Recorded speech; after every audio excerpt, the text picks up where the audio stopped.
नमस्कार साथियों, स्वागत है आप सभी का आज की इस नई वीडियो में। आप सभी जितने भी शिक्षा मित्र साथी हैं, ये वीडियो आपके लिए काफ़ी ज़्यादा महत्वपूर्ण, काफ़ी ज़्यादा हेल्पफुल होने वाली है। इस वीडियो में आपके बीच में रिसेंट दौर की ही एक खास खबर साझा करेंगे। खबर आप देखें, प्री प्राइमरी में समायोजित होंगे शिक्षा मित्र, यानी कि यूपी के शिक्षा मित्र। क्या वास्तविक रूप में प्री प्राइमरी में आपका समायोजन होगा? क्या हाल ही के अंदर सरकार का कोई बयान है?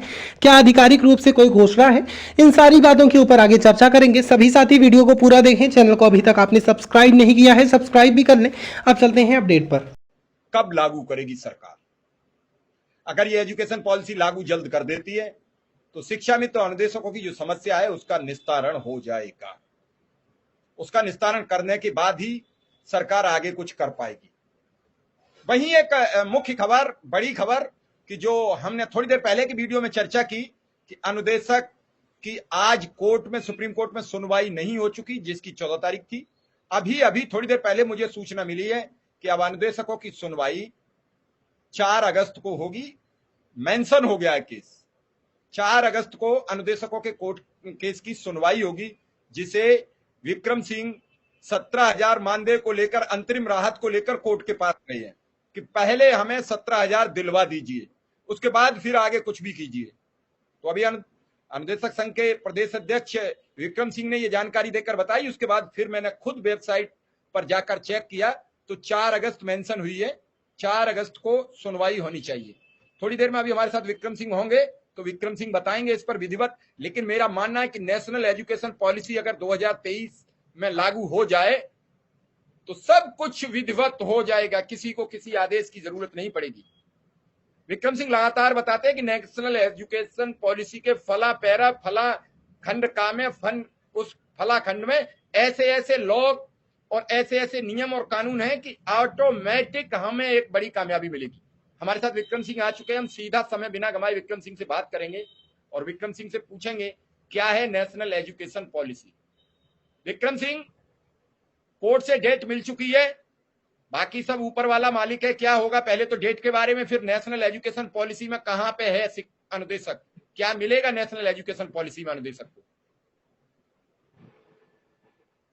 जी सर, आपका बहुत बहुत आभार। और आज डेट लगी थी 14 जुलाई की, लेकिन 2-3 दिन पहले ही हम लोग को जानकारी हो गई थी कि ये डेट जो है लिस्टिंग नहीं हो पाई है, क्योंकि जज का कोरम पूरा नहीं है। आप जानते हैं आज हालांकि 2 जज की नियुक्ति हुई है, तो हमें लग रहा है कि अब जज का कोरम पूरा हो गया है। और आज अभी 1 घंटा पहले वकील साहब से बात हुई है। वकील साहब ने पूरी बात बताई है कि जज का कोरम पूरा नहीं था और ये जो 4 की डेट लगी है, ये डेट आगे पहले भी हो सकती है। तो इसमें पूरा प्रयास होगा। जज साहब लग गए हैं कि इसमें बेंच भी गठित हो जाएगी। चूंकि कोरम पूरा नहीं था, जज की कमी थी, जज साहब रिटायर हुए थे 29 जून को, तो वो बेंच जो है विघटित हो गई थी। तो अब नया बेंच बनेगा और अब नए बेंच के अधीन हम लोग की सुनवाई होगी। और अभी जो पोर्टल पे दिखा रहा है वो 4 अगस्त को दिखा रहा है, लेकिन ये डेट हो सकता है आगे पहले भी हो जाए। और जज साहब को हम लोगों ने कहा है कि सर इस बार बेंच लग जाए, बेंच बन जाए और हम लोग की सुनवाई इस नियत डेट पे हो जाए। और दूसरी जो सूचना मिल रही है कि सरकार की जो डिफेक्ट लगी थी वो भी समाप्त हो गई है, यानी हो सकता है सरकार की भी डेट अब लगने वाली हो, क्योंकि सरकार की जो डिफेक्ट लगी थी उस डिफेक्ट, वो भी डिफेक्ट समाप्त हो गई है। और हमें लग रहा है कि इसी महीने या 2-4-10 दिन में सरकार की भी डेट लग जाए और हो सकता है दोनों कनेक्ट हो जाए। ये तो सुप्रीम कोर्ट तय करेगा कि क्या होगा। लेकिन आने वाले समय में जो जुलाई का महीना है और जो अगस्त का महीना है, ये अनुदेशकों के लिए बड़े क्रूशियल का महीना है और इसमें बहुत कुछ अनुदेशकों के हित में फैसले आने हैं।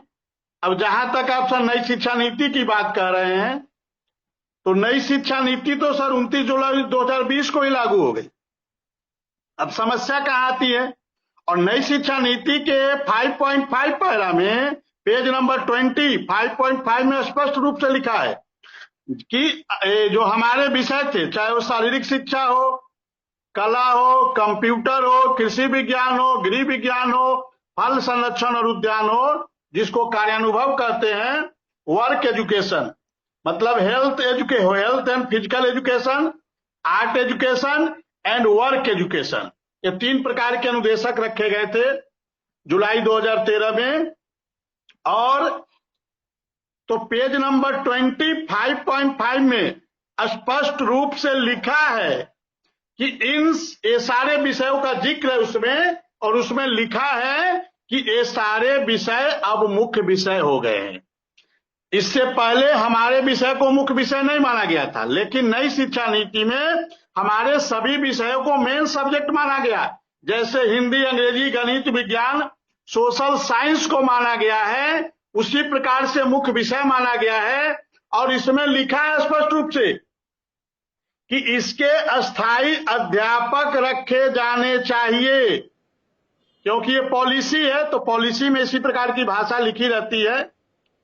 और ये 29 जुलाई 2020 को ही देश को समर्पित कर दिया गया इस देश के प्रधानमंत्री जी के द्वारा।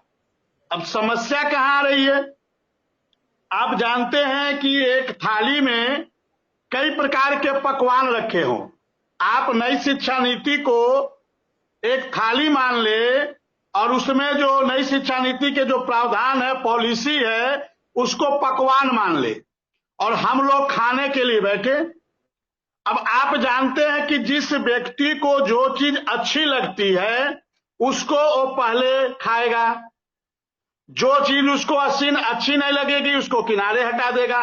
तो सरकार के साथ भी यही दिक्कत है। सरकार भी यही सोच रही है कि जो कुछ सरकार के हित की बात है, जो सरकार को अच्छा लग रहा है, अब गुलाब जामुन है, लालमोहन है, सफेद वाला रसगुल्ला है, और एक तरफ गुलाब जामुन है।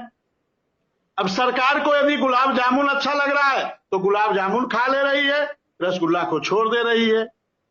क्यों? क्योंकि रसगुल्ला हम लोग के हित की बात है।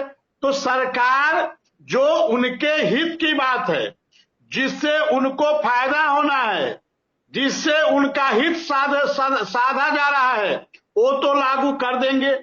लेकिन जिससे संविदा कर्मियों को फायदा है, जिससे अनुदेशकों को फायदा है, वो लागू कर। क्योंकि नई शिक्षा नीति में जब हम लोग दिल्ली गए थे सर 12 और 13 जनवरी को, तो इसको लेकर हम लोगों ने पूरा मंथन किया था।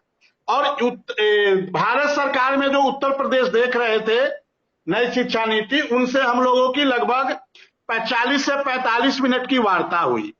और उन्होंने कहा कि देखिए हम लोग तो तैयार हैं, हम लोग को कोई समस्या नहीं है, तभी हम लोगों ने इस नीति में, पॉलिसी में बनाई है।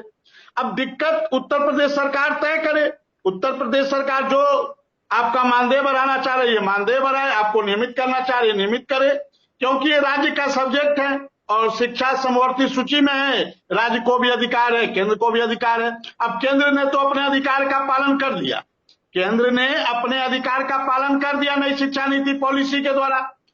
अब उत्तर प्रदेश सरकार को इसको लागू करना, और उसमें भी लिखा है कि संविदा की व्यवस्था समाप्त होनी चाहिए। और एक चीज और लिखा है, चूंकि उन्होंने कहा कि देखिए पूरी व्यवस्था जो है 2030 तक लागू होनी है। नई शिक्षा नीति पूरी तरह 2030 तक लागू होगी। ये लोग इतना अपने आप को मेंटेन करने के लिए, लोगों के हित को साधने के लिए। क्या विक्रम सिंह, ये पॉलिसी 10 वर्ष में लागू होनी चाहिए जब 2020 में आ गई थी? क्या 10 वर्ष तक इंतजार करना चाहिए किसी कानून को लागू करने का? 10 वर्ष वेट करना चाहिए? 10 वर्ष में वो जो बच्चा है कक्षा 1 में आ गया है, उसे 6 साल की उम्र में एडमिशन मिल रहा है, तो क्या वो 10 वर्ष बाद लागू होगा? जब वो कक्षा 1 में गया बच्चा 10 में पहुंच जाएगा तो वो कौन सी शिक्षा पद्धति के तहत पढ़ेगा जब लागू नहीं होगी? ये ऐसे शिक्षा की विसंगतियां कब तक बनी रहेंगी? इस देश में कानून मतलब का है तो आज ही लागू होगा, मतलब का नहीं है तो कभी लागू होगा। मतलब का है वो तो लागू हो चुका है, वो लागू कर लेंगे। उनके लिए बैठक बुलाएंगे, मीटिंग बुलाएंगे, गूगल मीट करेंगे, इनके जो काम का वो तो हो कर लेंगे। बाकी जिससे समाज को फायदा है, जिससे अनुदेशक को फायदा है, जिससे शिक्षा मित्र को फायदा है, जिससे संविदा कर्मियों को फायदा है, उसको ये लटकाए रहेंगे। क्योंकि लटकाना तो इनका लटकाना भटकाना तो काम है सर। और आप ये तो नीति है सर ना, पॉलिसी है ना। जब इस देश में कानून का पालन नहीं होता है।